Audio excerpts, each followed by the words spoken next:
Assalamualaikum warahmatullahi wabarakatuh, teman-teman, bertemu kembali dengan Kang Z. Jadi beberapa hari terakhir ini setiap saya buka Google, video atau berita ya, lebih tepatnya berita di beranda Google ini pasti membahas tentang apa yang sudah disampaikan oleh pihak BMKG, yaitu tentang Megatrust. Megatrust ini bukanlah hasil ramalan ya, tapi perhitungan pasti. Dan Megatrust ini akan benar-benar terjadi. Hanya saja untuk BMKG sendiri ini tidak dapat memastikan kapan terjadinya, tapi pasti akan terjadi. Sehubungan dengan berita viral dari BMKG tentang Megatrust ini, saya tertarik dengan salah satu video pembahasan tentang Megatrust ini sendiri. Hanya saja patokannya adalah dari ramalan Joyoboyo atau jongkonya Joyoboyo. Sehingga dapat disimpulkan bahwa isi dari video saya saat ini adalah hasil dari perhitungan BMKG dengan ramalan Joyoboyo. Kenapa bisa klop? Sedangkan BMKG ini adalah teori seorang akademik. Kemudian kalau untuk ramalan atau jongko Joyoboyo ini adalah ramalan kejawen. Dan sehubungan dengan hal itu saya tertarik dengan salah satu video yang mana ini membahas dengan ilmu kejawen, dengan perhitungan kejawen. Berada di selatan Laut Jawa itu ya. Tetapi mungkin itu juga hanya satu, yaitu Lempeng Sunda, tetapi memang sampai di selatan Laut Jawa. Kalau kita kaitkan dengan keyakinan orang Jawa bahwa Jongko Joyoboyo itu nanti kami yakini bahwa itu pasti terjadi. Dan Jongko Joyoboyo itu kan mengatakan bahwa setelah 500 tahun setelah runtuhnya Majapahit itu nanti akan terjadi bencana besar. Disebutkan bahwa akan ada dahuru gede bergowong pitung dino pitung bengi, atau gelap selama 7 hari 7 malam. Nah, itu apa penyebabnya? 500 tahun setelah runtuhnya Majapahit akan terjadi sebuah bencana yang cukup besar. Tahun berapakah Majapahit runtuh?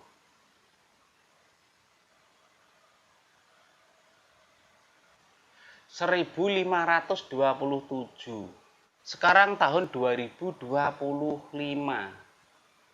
Berarti 500 tambah 2. Berarti bener ya sekarang ya udah 500. Ya sisanya tinggal 2 tahun ini ya. Yaitu kalau kita kaitkan dengan meledosnya Lempeng Sunda, seperti juga yang dikatakan atau diwarnakan oleh BMKG, maka akan menimbulkan atau memompa magma yang ada di perut bumi, sehingga gunung-gunung berapi ini akan meletus. Apakah ini hanya terjadi di Pulau Jawa? Enggak, ini skupnya adalah internasional. Jadi seluruh gunung berapi yang ada di permukaan bumi itu akan mengeluarkan material vulkanik. Makanya karena begitu banyaknya gunung berapi yang mengeluarkan material vulkanik, nah ini material ini akan menyelimuti permukaan bumi sampai sinar matahari itu tidak bisa menembus sampai ke permukaan bumi, yang mengakibatkan terjadi gelap selama 7 hari 7 malam. Masya Allah.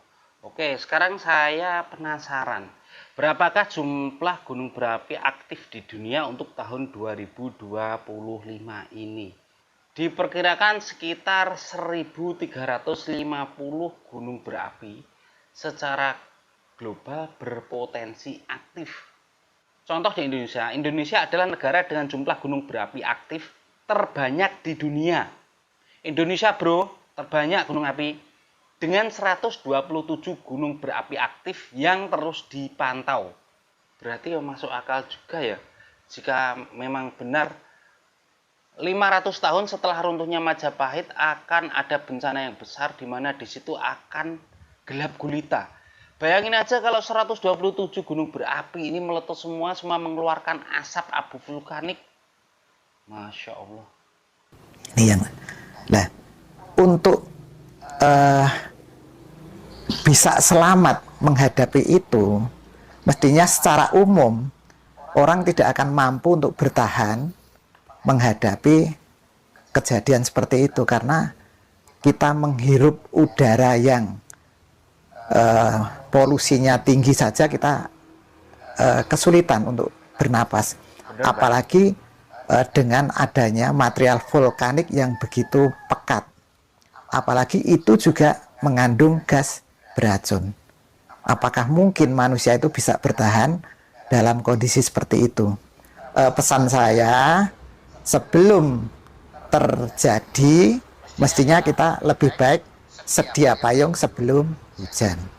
Nah, ini pesan dari Mbah Mujono untuk kita selalu berusaha untuk bisa mengeksploitasi energi roh tertinggi kita agar kita nanti bisa melewati pergantian zaman yang akan terjadi dengan pemicunya yaitu megatrust, seperti yang sering diingatkan oleh BMKG, mengatakan bahwa megatrust itu tinggal menghitung hari. Jadi bukan berarti bahwa megatrust itu tinggal berapa hari, itu bukan, tapi bisa terjadi kapanpun.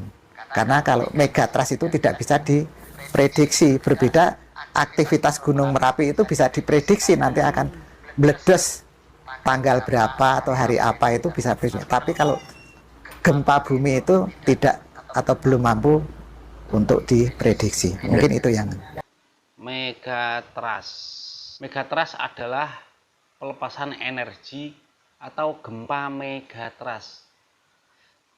Ketika gaya yang menekan lempeng-lempeng ini melebihi kekuatan gesekan yang mengunci mereka, tiba-tiba terjadi pelepasan energi yang sangat besar. Pelepasan energi ini memicu gempa megatrust dengan lempeng samudera secara tiba-tiba bergerak ke bawah lempeng benua. Silakan, waktu masih ada.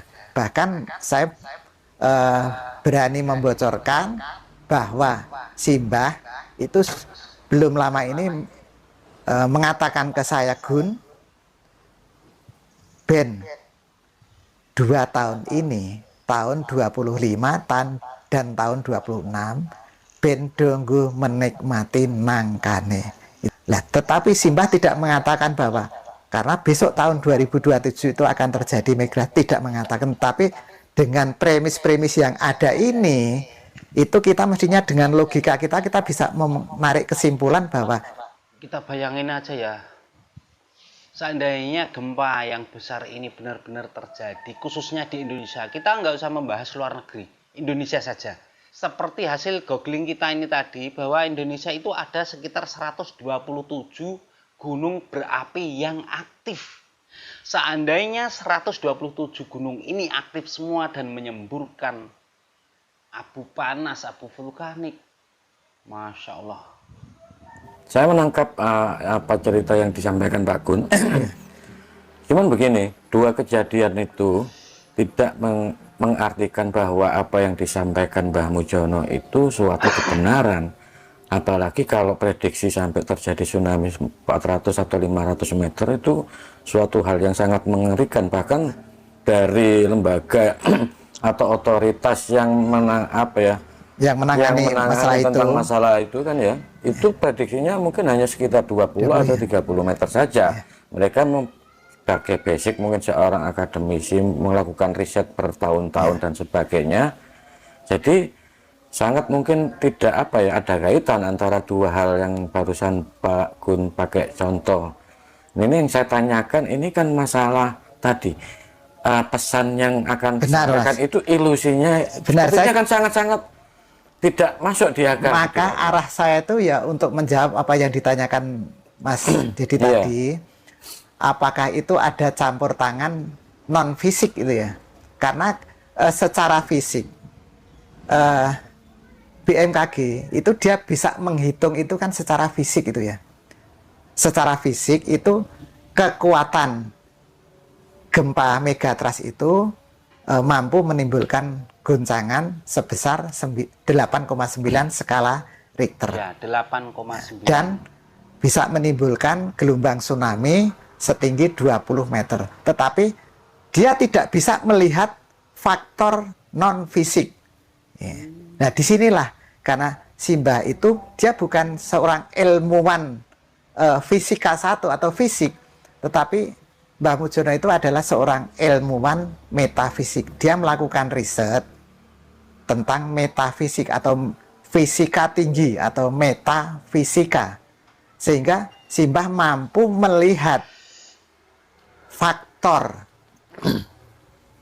faktor gaya yang ditimbulkan, karena kalau secara fisik itu hanya ada satu gaya, yaitu meledose lempeng Sunda karena terjadinya pergerakan lempeng Sunda. Tetapi Mbah Jono melihat ada faktor non fisik, jadi ada gaya lain yang bekerja pada lempeng Sunda, sehingga terjadi resultan gaya, mestinya yaitu penjumlahan gaya-gaya yang bekerja pada lempeng Sunda. Satu dari pergerakan lempeng Sunda akan menimbulkan bledos, lah itu ada satu gaya, kemudian ada gaya yang lain yaitu yang ditimbulkan dari non fisik, sehingga penjumlahan dari gaya-gaya ini yang disebut resultan gaya ini, inilah yang diperhitungkan oleh Mbah Mujono, sehingga ini nanti bisa mencapai kekuatan lebih dari 15 skala Richter. Buset, dan gelombang tsunami-nya itu bisa setinggi 500 meter. Menurut perhitungan kejawen, ternyata menariknya itu gini ya teman-teman. Perhitungan BMKG dengan menggunakan ilmu akademiknya dapat memperkirakan bahwa di gempa nanti mencapai 8,9 skala Richter dengan potensi tsunami setinggi 20 meter. Tapi menurut perhitungan kejawen, ini tadi ada energi lain yang memicu sehingga gempa ini menjadi lebih besar lagi, bisa mencapai sekitar 15, Masya Allah. Dan tsunami-nya sekitar 500 meter. 500 meter kalau naik setengah kilo ya bro. Patokannya coba kita berpatokan ke Gunung Lawu aja ya. Gunung Lawu, jika teman-teman pernah naik ke Gunung Lawu, saat kita berada di titik sekitar Cemoro Sewu, itu ketinggiannya mencapai 1000 berapa ya? Itu untuk di basecamp Cemoro Sewu loh. Dari permukaan laut. Jika tsunami ini ketinggian mencapai 500, ya mau nggak mau yang selamat cuma yang ada di gunung tok ya. Ya belum tentu selamat juga. Gunung Lawu kan juga aktif.